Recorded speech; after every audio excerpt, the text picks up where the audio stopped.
in the 14th chapter of Matthew. And beginning in verse 22.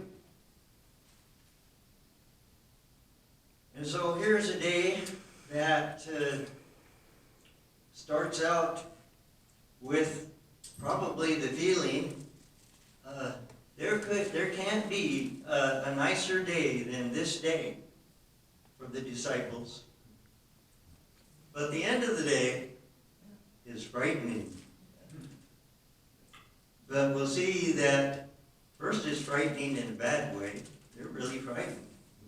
But then, when they realize it's Jesus who has all of this set up and provided, then the very good day comes back to being everything about this day is a good day. Hallelujah. And does Jesus test his people? We can get tested. And when we read the story of Job, we see how that Job was tested. That by losing everything he had, his family, his wealth, and persons who had been friends come to him to help console him, but only it all turns to accusations about, there must be something wrong with you, Job. You must be in terrible sin for these things to have happened. And so, but it worked out together for good, didn't it? When Job was given twice as much as he had before.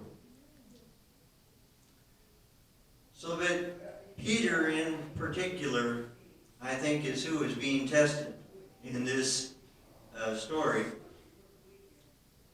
And there's something that Jesus wants to hear Peter say.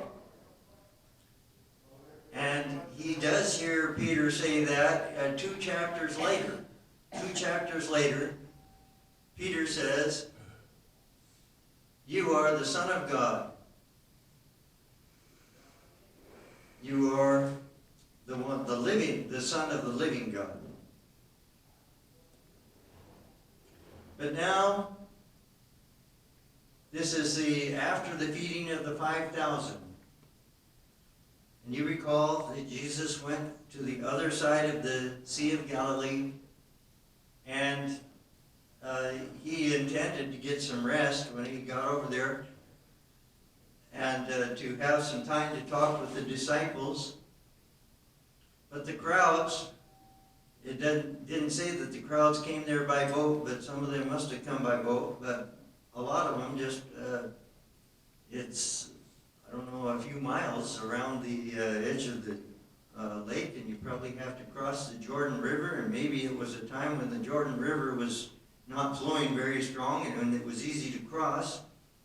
And so they walked around, and there was a multitude there to meet Jesus when he got out of the boat. And he had them sit down, and after he preached, he had them sit down, and they were all fed. And this account doesn't have something that in the Gospel of John, there's one verse that says that, and Jesus understood that what's going to be in these people's minds about right now, that 5,000 people have been fed, what's going to be in their minds about right now is that we ought to take Jesus and, whether he wants to or not, make him king. And that seems like any politician would love to have the people thinking that way. But Jesus, he's from above.